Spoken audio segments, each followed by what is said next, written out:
Hi, I'm Brian Hernandez, and you're listening to The Chef's Corner, where we sit down with chefs and pizzaiolos from around the world and talk about business, life, and pizza.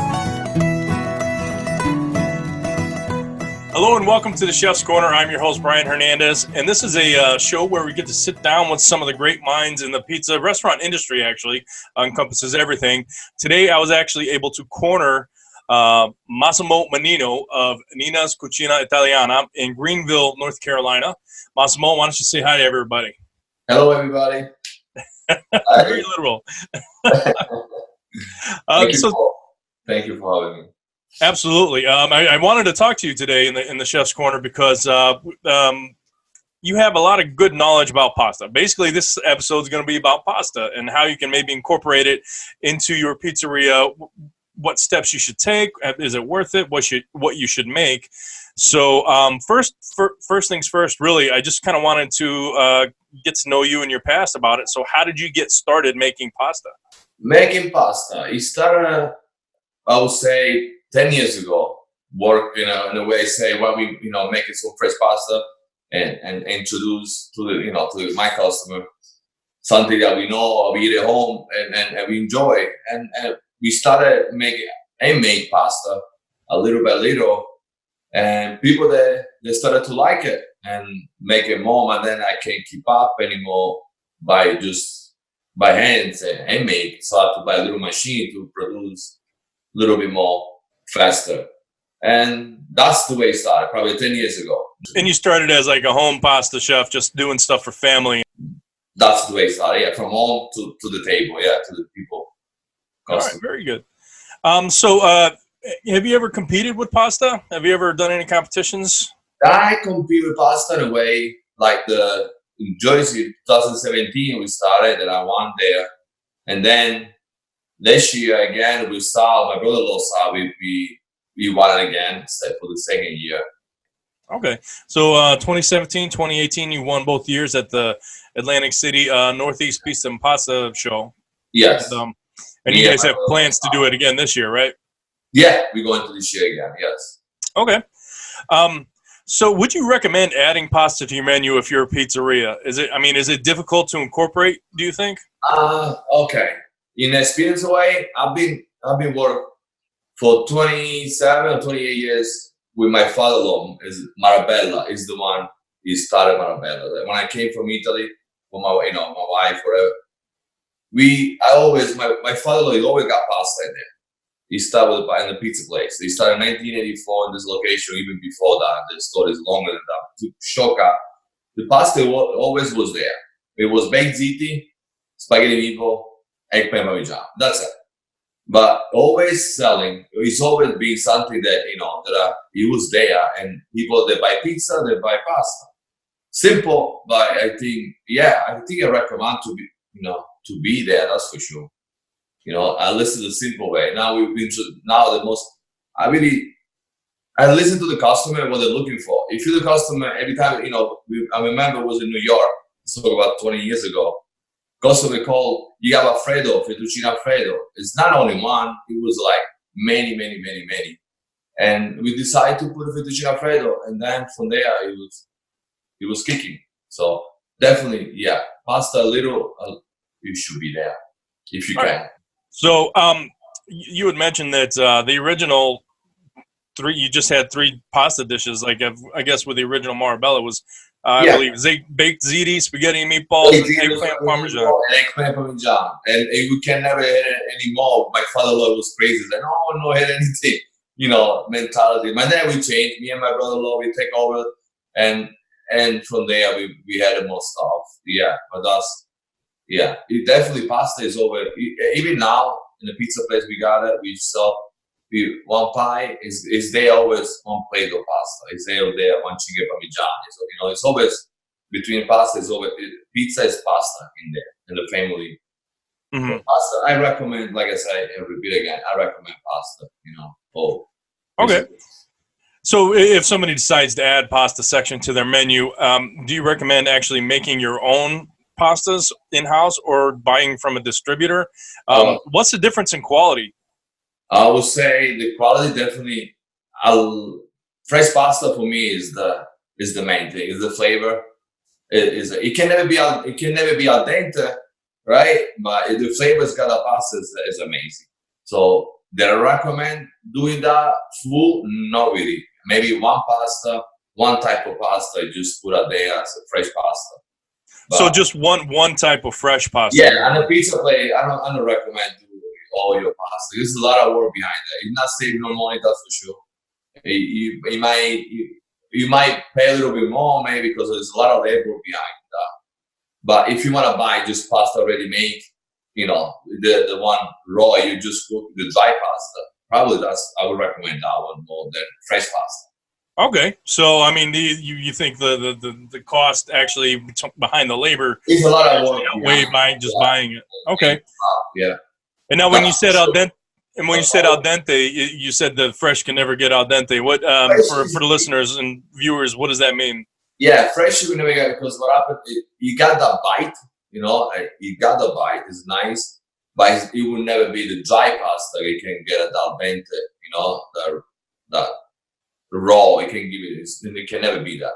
What we're doing, we do spaghetti, but is make fresh and we cook. We let it dry. So if you want to get that dry, then it become almost the same. If you let it dry, then it become like a normal pasta. It's not the same texture. You bite it, the same bite and flavor. And what does al dente mean? What's like the definition?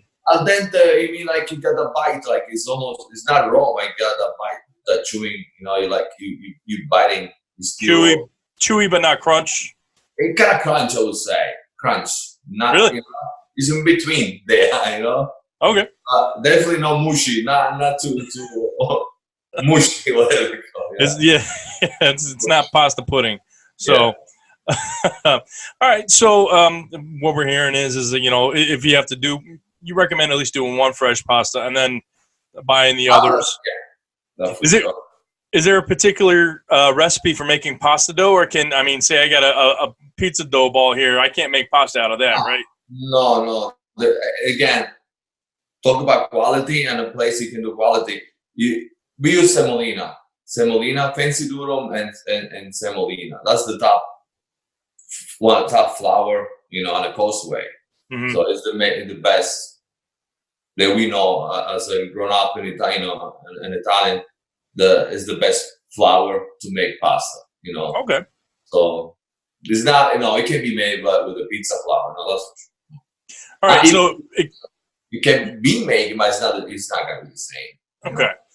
But I can't take an existing pizza dough ball and try to call that pasta if I chop it up. So there is a different process, a different recipe. I believe it's got eggs in it too, because I've gone to Italy with the team. We watch them. They make the little volcano of the flour, put the eggs and the water inside, and do it by hand. Yeah. The good thing about machine, and you can make pasta. It can be made, but it only can be like fettuccine. It can make ravioli. Until there, it's fine. It can. Then if you talk about make spaghetti or different shape of pasta, give it a little more dry. It can be made by hands. You have to use machine, because the water, the percentage of the water is very low. So you need to machine to get that shape and get it dry, and not get too soft like it would be pasta for ravioli. So you're saying like the spaghetti, the thinner pastas, the water percentage hydration is very low. It's very hard to work with. We do low, we do a little lower than it would be fettuccine or ravioli. Yeah. Okay. So the machine is going to make your spaghettis. You can do the fettuccine raviolis by hand. I can make all the pasta machine. It's making life a little easy. It's there's a lot of maintenance behind there, but definitely once you start it to finish, it's very, it's worth. It's worth. So it's beneficial to just make it all in the machine. You don't have to do it by hand anymore. Yeah, you can start it by hand. The way I started, that's the way I started. Introduce to people. And before you buy, you spend so much money on the machine. Even now, they got a little here, it can be affordable. But definitely start a little bit and introduce to people and see the reaction from people, what they think, So what's a basic recipe that people can use? And it doesn't have to be Nina's recipe, but I mean, just like your basic ingredients and kind of percentages. And we'll put this in the actual description below. But do you have something that you can kind of share just to kind of give people a head start? Like, what do you mean? Like recipe, like to For pasta dough. For pasta dough. Pasta dough. Usually my pasta dough is 50%. No, I would say 80-20. 80% would be semolina, fancy durum, and 20% would be semolina. Wait, 80% is what? 80% it would be fancy durum, fancy, the yellow, and then it would be semolina, the 20%. That's my recipe that I work. And you say it's a very low, like hydration. I mean, it's a low right now because I work with my eye because every time it's even through the water. You know, I work with my eye vision. You know what I mean? So I would say right now I can give it the right amount of water that I put there. That's for sure, in top of my head. But the consistency, I work with the consistency of the dough. Once the dough, I put a water. I don't right now. I'm sorry, I'm not was prepared for the amount of water I put there. No, I mean that's fine. What you're saying, it becomes a feel. So I mean, people can we can get things online for particular pasta recipes, but I go with the touch. You know, like you touch the flour, it stick together, and then you're ready to strew it. You know, so that's the way I do it right now. So, can you use one particular pasta recipe for all of them, or are there different, like this different recipe? Or all right, it's an egg pasta, and then I put egg on in my fettuccine, right? And the rest of the pasta is just simple: salt, water, and flour. But the only I use each pound four eggs for each pound of flour to do my fettuccine. Okay, well that's good to know. And you said everything else is just the basic. It's like pizza dough without the yeast, almost. Yeah, exactly. Okay. Yeah, that was simple. Right. So if somebody even wanted to just start experimenting, they could even just start at that. Take their, like you said, salt, water, and flour. Water and flour. Yeah. No olive oil in there. Olive oil is set to you want to put a little drop. I don't put no olive oil there. No. Okay. You need to come and try. Oh, absolutely. Every time we go up East Coast, I'm trying to find out a way to get through North Carolina. It just never works. So it's the wind push you away. So if you make your own pasta, like you said, you recommend at least doing like one fresh pasta because that looks good on the menu as well. It's like fresh pasta made in-house. I mean, that's going to attract people to eat it. What is the shelf life of that, and how would you store it? I would say it's definitely 2 weeks on a regular refrigerator, and 40 degrees. Really? 39. 2 weeks? I would have never thought that long. Wow. Yeah, it is 2 weeks. Yeah, it can stay. And a cool temperature, it stays 2 weeks for sure. Yeah. Okay, so 2 weeks in regular fridge covered. Cold seal, plastic seal, and you stay for 2 weeks for sure. All right. Now, are there any particular recipes that you recommend just be made fresh daily, and that's it? They have like a 1 day shelf life, or is most of these pasta recipes good for that 2 week time period? Talk about my experience. I'm for sure that I stay 2 weeks is the shelf life. Okay, perfect. So, yeah. That's actually. I mean, it can't be cost effective because you can make a big batch one day out of 2 weeks, and then have it ready to go. Yeah, you can do. Yeah, exactly. Yeah, you can do that, and you not to make every day. Mm-hmm. Keep it for 2 weeks. Yeah. Definitely. If you see, in my case, I do so much. I did like four rigatoni, fettuccine, spaghetti. And then I do infused pastas, pappardelle infused with spinach. That I use a real ingredient, like I blend spinach, and for me is the best. One of my favorite pasta that I make is a pappardelle infused with spinach, and so that one is shelf life. it's still at the same time with chef life. How long you stay cool? 2 weeks will be the max you can stay. Well, actually, that was exactly what I was going to ask you. Is if you like do the infuse, like even the pumpkin. I do a lot of. That's my favorite part. Yeah, that's the most that get excited me about it. Infused on pasta. Yeah, it's amazing what I can do. I do roasted pepper. We do. Because we come out, me and my brother-in-law Pietro and Sal, we come up with this recipe and infuse it. It's delicious. So we did a Kalamata olive, Oh wow! And it is amazing, man. What it can bring, But yeah, I mean, you might want to have to take into consideration the shelf life of that infusion ingredient. But you think we try, and it's still 2 weeks. It's okay. 2 weeks and a cool wall, and long as stay cool, and dry, yeah. All right. Well, we're going to call it 2 weeks then. All right. It sounds good. 2 weeks, yeah. And definitely goes with my experience, that's for sure. Okay. So, what are your best toppings that you suggest for pasta? I mean, I guess they would just be toppers instead of toppings, but like parsley. I mean, not even garnish, but garnish you can eat. So like parsley, Parmesan, prosciutto, unicorn tears. I heard they're delicious. I don't know. Corn tears. Unicorn tears. Unicorn tears. Yeah, I use my one. What do you suggest people? I mean, what are good dressings for pastas? Good. I mean, okay. Like toppings.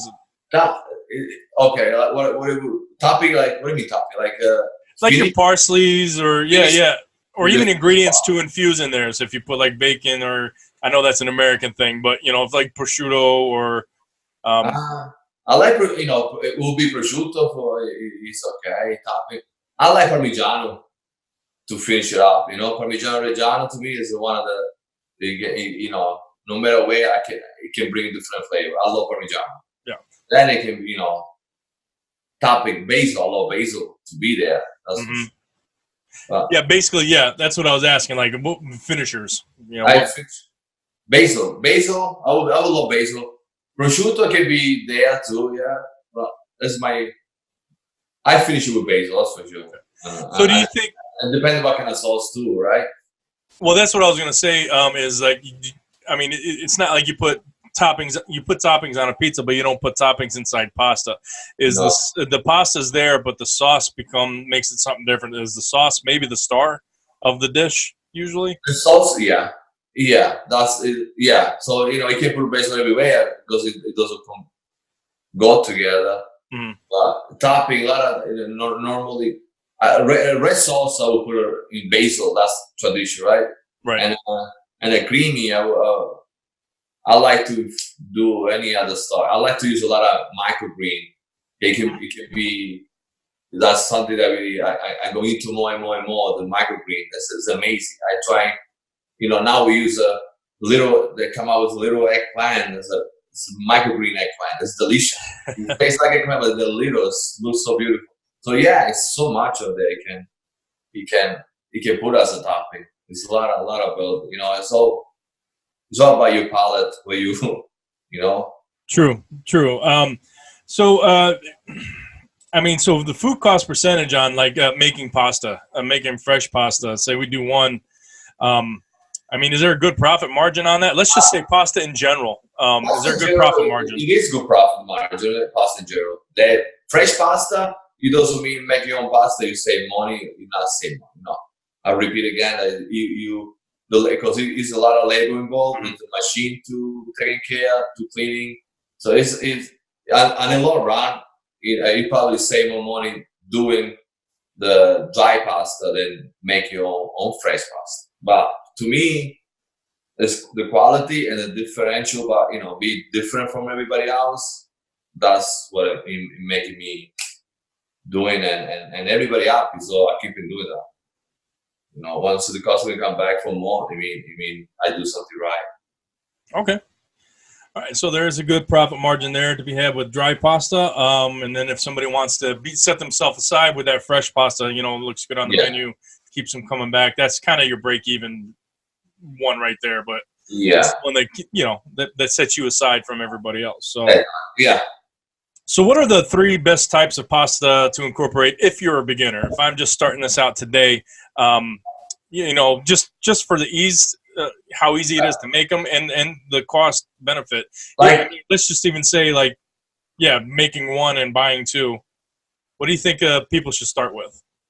making one and buy. They talk about marketing pasta Just or make kind of, like incorporating it. If I'm just starting to put pasta on my menu, what are the top three pastas you think I should do? I will make Alfredo pasta is the most demand, and I will make lasagnas for sure.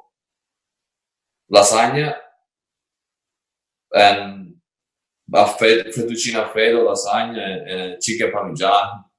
I will do that three. That will be my top three that I will do. Simple. Chicken parmesan. Okay. I will do chicken parmesan. Now, what noodles do you use with the chicken parmesan then? I would do spaghetti. Okay. So spaghetti noodles. It can still do fettuccine. You know, now I can still use the same pasta fettuccine for the chicken parmesan with fettuccine to not have so much out there. You know, so much. How do you say? Inventory, different type of pasta. You start with one, you can use for both way. Right. Okay. But lasagna definitely is another thing that really is number one. Is that hard to do in like single person servings? No, usually lasagnas. No, usually you can't do a single person unless you'll be sloppy way to do that. But definitely you would do a tray normal way, family style. Yeah, and then cut it off in portion. It's not. I don't say it's easy. It's still level behind it. I think it's one of the best dish that everybody loves it. You know. Oh yeah, I think I actually misunderstood. I mean, you can make family style sizes to where you feed the whole table, but you were talking about actually creating a whole tray, and then cutting out single portions when it's ordered. Yes. Okay. You cut it. You pre-cut it. You seal individually one, and then you take it out as needed. You know. Okay. That's the way we do it here. All right. Well, that I mean, I like the idea of, you know, you can do a chicken parm and, you know, you can do it with a spaghetti or a fettuccine, you know, cut, like you said, don't have to keep track of so much inventory. Yeah. Start low and then add as you want. Yeah. Just start with one type of pasta you can use for a different sauce. All right. Well, then, if we're talking about that, what kind of tools are needed, such as like dough presses? I mean, pasta. I'm not even sure of the terminology. Pasta crimpers, tiny Italian children with sharp knives. I mean, you know, I mean, like when you're making your raviolis and stuff. What's like the top three things you recommend people to get if they're just starting? Just start in a pot, you know, for water, right? And to make, you know, boiling water, and you don't need that much if you unless you make your own pasta, then it change. You know, pot for boiling water. Okay, understood. I was talking about making pasta. Oh, maybe let's just say if it's fresh. Okay, if you say you don't need, if you make it by hands, you don't need that much. You need two hands, a little table. You're killing me, Mannino. Here we go. All right. So, sorry, man. So we're looking for, you can do like, but you were mentioning a pasta maker, a pasta machine that mixes it for you and it shoots it out. That I would not start with. I would start by hand. So if you want to introduce pasta, I would start in a little way. It'd be less expensive for you. You can. It's not easy. It's easy to start it. You know, you're working on it until you perfect. But I think is before you buy the machine, because it's a big expense.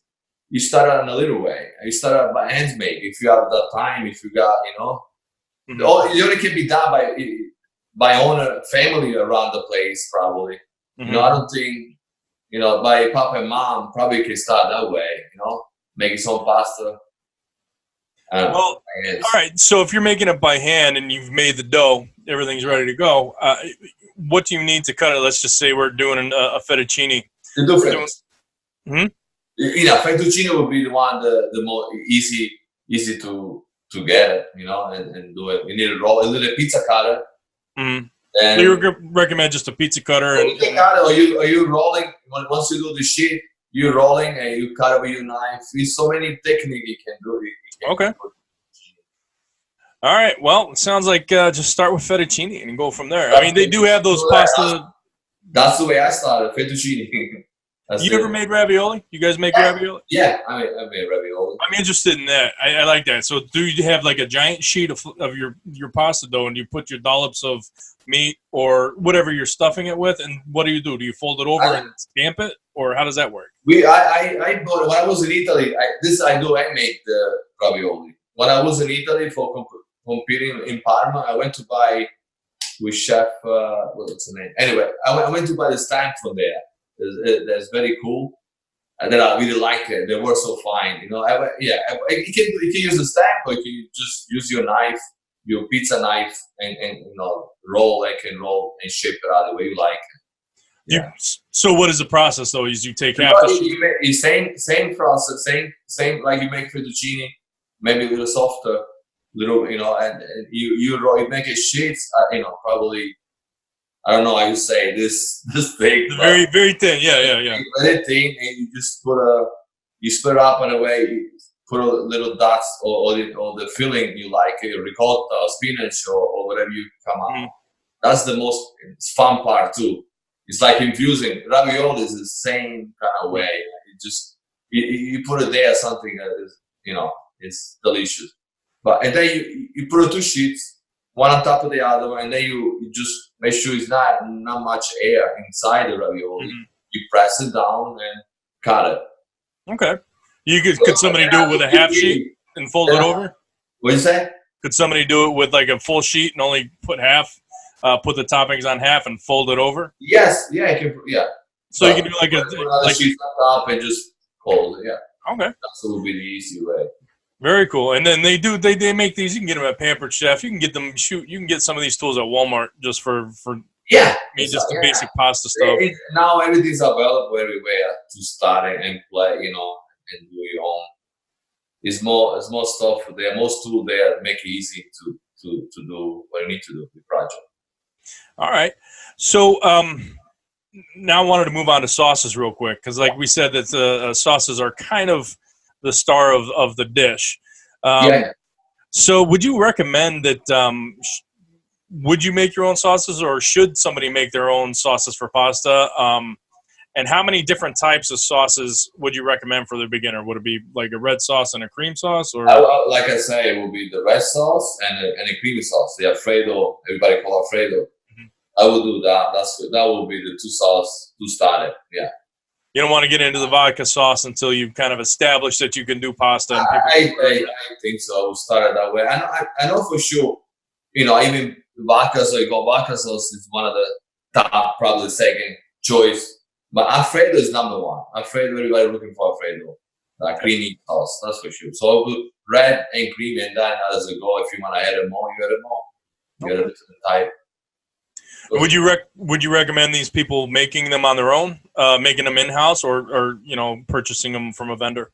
I recommend always go where you know. You know, I mean, yeah. To me, from scratch is the key. Making your own stuff is the key. Is what the passion is. You know, a better good can be.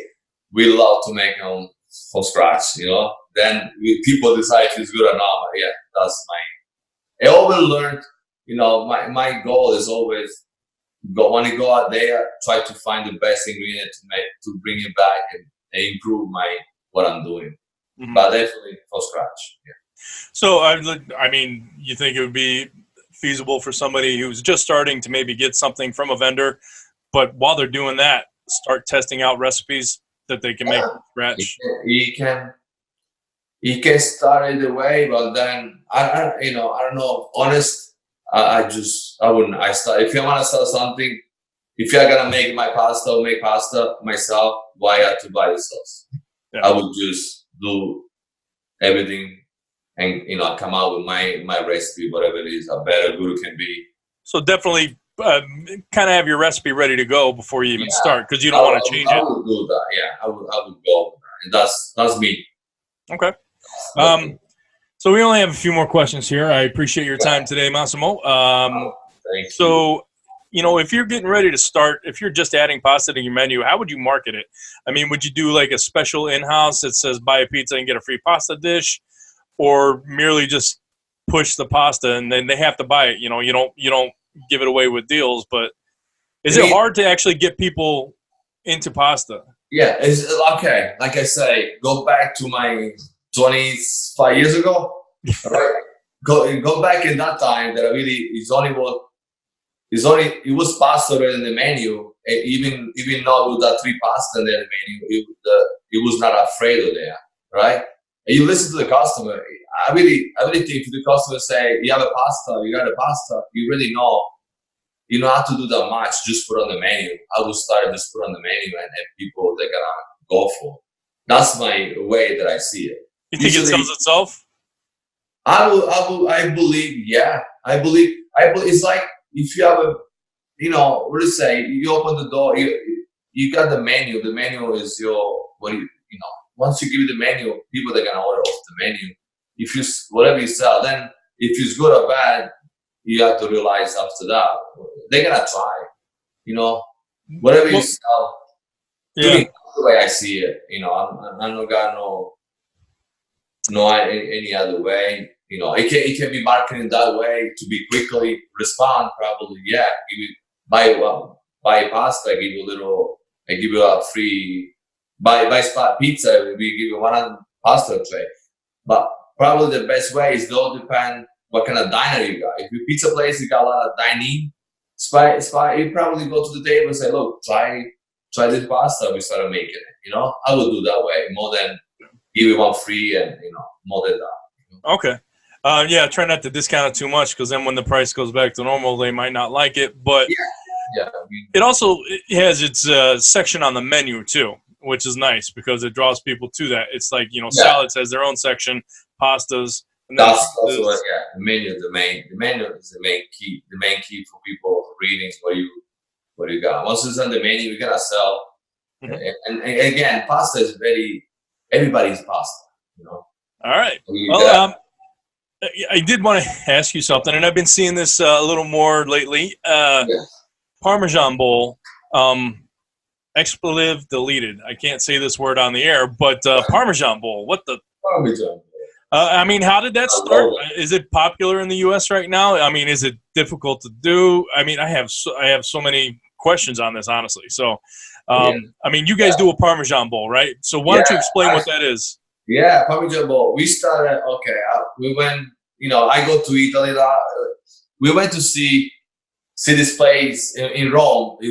This dish is very popular in Rome. So I fell in love. My taste it was incredible. I say, wow. And then the presentation was very attractive more than, the other stuff. So I did it. I started like 10 years ago doing the scotch paper. And believe it or not, once I started, it was a big boom. Like everybody loves it. So what is a Parmesan bowl? Parmesan bowl, and it's not Parmesan bowl. It's a big wheel. It's like we buy 50-pound pecorino romano, come from Sardinia. That's which one we use it, and we just cut it in half. We make a little hole in the middle. We put a hot pasta in there, scrap with the cheese, and make it nice and creamy. In the realistic, it probably would be the original Alfredo. That's probably the original Alfredo, the way Alfredo is supposed to be without any cream. Mm-hmm.